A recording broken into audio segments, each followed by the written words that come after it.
ना ये है, ये जो तुष्टीकरण फैला के जो पूरे देश में गंदगी मचा के बैठे हैं 65 साल में, कुछ चीज इन्हें शरीयत से उठानी है। कहीं अगर ये हिंदू एंडोनमेंट एक्ट की दुहाई दे रहे हैं। सुरेंद्र राजपूत आपकी टर्न है, अब आप बीच में नहीं बोलेंगे रिजवान। सुरेंद्र राजपूत आपकी टर्न है, क्या बोलेगा? इन सब लोगों के लिए मैं सिर्फ एक ही चीज कहना चाह रहा हूं कि कायदे में रहिए तो फायदे में रहिए। कांग्रेस को गाली देने का काम कुछ यहां पर क्या नाम नीच और निर्लज्ज लोग करने लगते हैं और उसके बाद 2 मिनट में औकात दिखाने की बात करते हैं। कांग्रेस का यकीन सुप्रीम कोर्ट पर शुरू हो गया है। शाहबानों के टाइम पर इन्होंने कांग्रेस की, इन्होंने सुप्रीम कोर्ट की भी नहीं मानी थी। भारतीय जनता पार्टी की बारी है, नीच और निर्लज्ज लोग हैं, वो इस तरीके की बातें आपने भी रुक, तेरे को बताते तेरी माँ। अब तुम बीच में बोलोगे तो मैं जवाब दूंगा। तुम बीच में बोलोगे तो मैं बदतमीजी कर दूंगा तुम्हारे साथ। ठीक है, बीच में बोलोगे तो अरे ऑडियो डाउन करिए। ओके रिजवान अहमद आपकी टर्न है, आप बोलिए। 1 second, Surendra Rajput audio down है, मेरा निवेदन है इत्मीनान से ठंडा पानी पीजिए, चर्चा अच्छे से करिए। रिजवान अहमद आपकी बारी है, आप अपनी बारी वो बोलिए। और नो, उसको तमीज सिखाओ पहले। कांग्रेस पार्टी पहले नेशनल हेराल्ड का मामला देखो, जो चोरी चकारी पकड़ी गई है। वक्त हम मुसलमान और बीजेपी निपट लेंगे। और अभी तो नमस्कार, आप सभी का स्वागत है एक नई डिबेट के साथ। आज की जो डिबेट हो रही है सुरेंद्र राजपूत वर्सेस अहमद रिजवान, ज़बरदस्त डिबेट हुई है। शुरू से लेकर अंत तक इस डिबेट को जरूर देखिए और चैनल को जरूर सब्सक्राइब कीजिए। तो चलिए वीडियो को शुरुआत करते हैं। अभी को सुन रहा था, राशिद अल्वी साहब ने बोला कि एक एक्शन का रिएक्शन होता है बंगाल के संदर्भ में, और क्योंकि एक वक्फ का कानून आया उसका रिएक्शन हो रहा है, वो जस्टिफाई कर रहे थे हिंसा को। लेकिन आज कपिल सिब्बल वहाँ पर वकील थे, अभिषेक मनु सिंघवी वकील थे। मैं सीधे तौर पर पूछना चाहता हूँ, क्योंकि आपकी पार्टी ने पुरजोर विरोध किया है इस वक्फ के कानून का। भारतीय जनता पार्टी की एक लाइन है कि आप अक़लियतों को, यानी इस देश के मुसलमानों को उनका हक नहीं देना चाहते, इसलिए इसका की वकालत कर रहे हैं। अमीश भाई, हम लोग देश के अल्पसंख्यक हों, नल हो, नील हो, कोल हो, भील हो, दलित हो, आदिवासी हो, अल्पसंख्यक हो, सबको उनके हक देने की तो लड़ाई लड़ रहे हैं। वक्त कानून का भी विरोध इसीलिए कर रहे हैं और जातीय जनगणना का भी समर्थन इसीलिए कर रहे हैं। कोई सेंस है इस बात की? रही बात आपने राशिद अल्वी साहब की कही, अब राशिद अल्वी साहब ने क्या कहा तो उसकी तो सफाई वो स्वयं देंगे। वो हम इस बात से वो नहीं है, ना ही का उनका कोई आधिकारिक पर क्या नाम बयान कांग्रेस का बयान माना जाएगा। मैं आपको 3 चीजें बड़ी साफ कहता हूं। जी। आज सुप्रीम कोर्ट की टिप्पणी पर संघ के एक बहुत बड़े प्रवक्ता हैं, राकेश सिन्हा, नाम लेके कहता हूं, उन्होंने सुप्रीम कोर्ट को सीधे धमकी दे दी। सीधे धमकी दी कि साहब ये अंतरिम आदेश मत पारित करिए, लोग मानेंगे नहीं। ये एक किसी उसमें है, मैं ना चैनल का इसलिए चूंकि आप दूसरे चैनल पे नाम नहीं लूंगा। मैं आपको 3-4 चीजें बताना चाह रहा हूं। पहली चीज तो हाँ बिल्कुल उन्हीं की बात कर रहा हूं। जी, उन्हीं की बात कर रहा हूं। आप आज जस्टिस संजीव सिन्हा साहब ने, मेरे ख्याल से गौरव वहां पर थे, बड़ी पार्टी के बड़े प्रवक्ता हैं ये, वहां पर बड़े वकील भी हैं, तो ये इन्हें भी सुन रहे होंगे। इन्होंने पूछा होगा भाई जब संजीव सिन्हा ने कि क्या इसी तरीके की चीजें हिंदुओं के ट्रस्टों में भी मुसलमान को रखा जा सकता है क्या, तो सब चुप थे। नहीं उसके बाद चुप कोई नहीं था। नहीं आपने वाजिब सवाल पूछा। ये सुप्रीम कोर्ट का, ऑनरेबल सुप्रीम कोर्ट का केंद्र से सवाल था, क्या बोर्ड में केवल 2 सदस्य ही गैर मुस्लिम होंगे? उस पर तुषार मेहता ने बोला कि मैं हलफनामा दाखिल कर दूंगा, मैं हलफनामा प्रोड्यूस करूंगा। ये और क्या इसी को तो चुप्पी कहते हैं।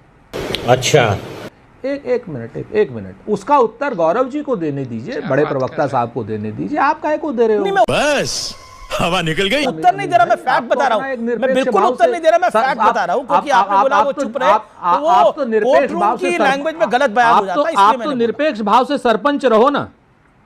मैंने कहा आप तो निरपेक्ष भाव से सरपंच रहो, अच्छी बात है। दूसरी चीज, उन्होंने वक्फ बाय यूजर पर स्पष्ट अपनी टिप्पणी की, उस पर भी उन्होंने यही कहा होगा कि हलफनामा दे देंगे। आप ही ने बताया वक्फ बाय यूजर पर उन्होंने क्वेश्चन उठाए कि कैसे आप करेंगे। इसके बाद उन्होंने एक चीज और बड़ी क्लियर करी, पूछी भाई कि साहब आप ये वक्फ की संपत्ति वक्फ की ही रहेगी, चाहे इसमें विवाद हो और चाहे इसमें वो जो वक्फ का जो सबसे बड़ी हमारी डिमांड है, जो मैं धन्यवाद दूंगा ऑनरेबल कोर्ट को कि उन्होंने ये ऑब्जर्वेशन दिया कि वक्फ की जो संपत्ति है, जैसे ही कोई आदमी विवाद करेगा तो जमीन जो है डीएम उसको सरकार कर देगी। चल झूठा। मैं पॉइंट ब्लैंकली कहता हूं, चूंकि मेरी आदत है साफ कहने की। सुप्रीम कोर्ट के हर आदेश का अक्षरशः पालन किया जाएगा। सुप्रीम कोर्ट जो कहेगा वो हम मानेंगे, चाहे हम उससे सहमत हो चाहे वो असहमत हो। 200 रुपए दे और 50 रुपए कट ओवर एक्टिंग के वजह। हम लोग संविधान को बनाने वाले लोग हैं, हम लोगों ने संविधान को ध्वंस नहीं किया है, तिरंगे को संघ की तरीके से नहीं जलाया है और संविधान के रिजवान भी वेट कर रहे हैं काफी देर से। रिजवान अहमद, क्या आपको लगता है कि सुप्रीम कोर्ट में मैटर चल रहा है वक्फ को लेकर, उसमें सरकार बैकफुट पे नजर आ रही है? जी जय हिंद, वंदे मातरम। जी नहीं, बिल्कुल नहीं, बिल्कुल नहीं।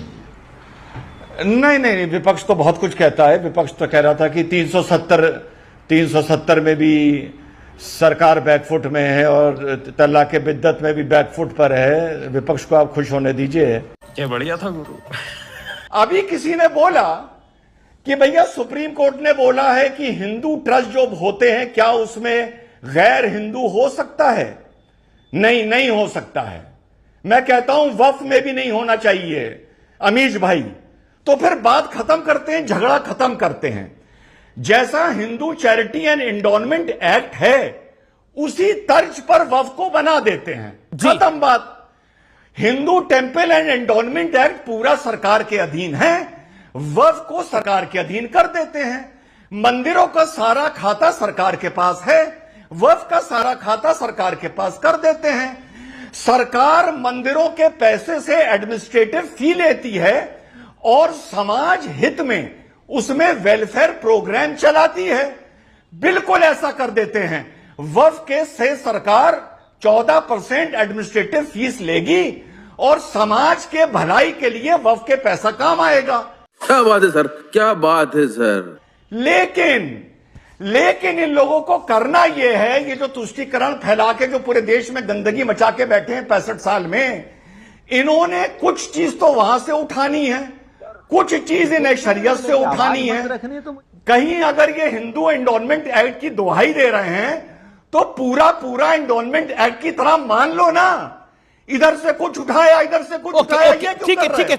जी जवाब ले लेते हैं। ओके, सुरेंद्र राजपूत कुछ कहना चाहते हैं। सुरेंद्र राजपूत, आपकी टर्न है। अब आप बीच में नहीं बोलेंगे रिजवान। सुरेंद्र राजपूत, आपकी टर्न है। क्या बोलेगा सुरेंद्र? संविधान को मानने वाले लोग आज की डेट में भारतीय जनता पार्टी के जो चरण चुंबक और चाटुकार हैं, जरा बताएं तो सुप्रीम कोर्ट के चीफ जस्टिस को जो हटाया गया चीफ इलेक्शन कमीशन के प्रोसेस से, जबकि सुप्रीम कोर्ट ने कहा था। उसके बाद बताएं कि सुप्रीम कोर्ट ने स्पष्ट रूप से कहा था कि वहां पर जो दिल्ली की जो आप पार्टी की सरकार है वो अपने अधिकारी रख सकती है। उसको कैसे इन्होंने सदन से चेंज किया था, संसद से चेंज किया था। शबरीमाला के टेंपल पर क्या अमित शाह जी का बयान था सुप्रीम कोर्ट के ऊपर, कोई याद दिलाएगा? लेकिन हम यहां पर यह बात करने नहीं आए। हम यहां पर बात करना है वक्फ के ऊपर, और वक्फ पे जो कानूनी संशोधन हम कह रहे थे वो सुप्रीम कोर्ट बोल रहा है। और सुप्रीम कोर्ट बोल रहा है तो भारतीय जनता पार्टी के चरण चुंबकों को गौरव भाटिया सही बात कर रहे हैं क्योंकि वो सुप्रीम कोर्ट से आए। लेकिन भारतीय जनता पार्टी के चरण चुंबक है, नीच और निर्लज्ज लोग हैं, वो इस तरीके की बातें आपने भी रुक, तेरे को बताते तेरी माँ की। बड़ा अच्छा लगा कि कम से कम जैसा गौरव भाई ने बोला था कि अब कांग्रेस का यकीन सुप्रीम कोर्ट पर शुरू हो गया है। शाहबानों के टाइम पर इन्होंने सुप्रीम कोर्ट की भी नहीं मानी थी। उसके बाद सुप्रीम कोर्ट ने अलीगढ़ मुस्लिम यूनिवर्सिटी को कहा था ये माइनॉरिटी इंस्टीट्यूट नहीं है। सुप्रीम कोर्ट के वक्फ कानून पर हो रही है। अच्छा ठीक है, वो बीच में नहीं बोले किसी। अगर आप इधर यहां से लेके ईरान इराक तक चले जाएंगे, अब तुम बीच में बोलोगे तो मैं जवाब दूंगा। बीच में ना बोल, तुम बीच में बोलोगे तो बदतमीजी कर दूंगा तुम्हारे। अच्छा ठीक है, एक सेकंड, कोई बदतमीजी नहीं होगी, बदतमीजी कर दूंगा दोनों। अगर बीच में बोलोगे तो अरे ऑडियो डाउन करिए। ओके रिजवान अहमद, आपकी टर्न है, आप बोलिए। एक second, Surendra Rajput audio down है, मेरा निवेदन है इत्मीनान से ठंडा पानी पीजिए, चर्चा अच्छे से करिए। रिजवान अहमद आपकी बारी है, आप अपनी बारी वो बोलिए। और नो फायदे में रहेंगे तो फायदे में रहेंगे। डिबेट को अच्छी तरीके से चलाना है। आज की डेट में कांग्रेस के ऊपर डिबेट करनी है, आए कांग्रेस के ऊपर डिबेट करें। वक्त के ऊपर डिबेट करनी है तो वक्त के ऊपर डिबेट करें। कांग्रेस को गाली देने का काम कुछ यहां पर क्या नाम नीच और निर्लज्ज लोग करने लगते हैं और उसके बाद 2 मिनट में औकात दिखाने की बात करते हैं। इन सब लोगों के लिए मैं सिर्फ एक ही चीज कहना चाह रहा हूं कि कायदे में रहिए तो फायदे में रहिए।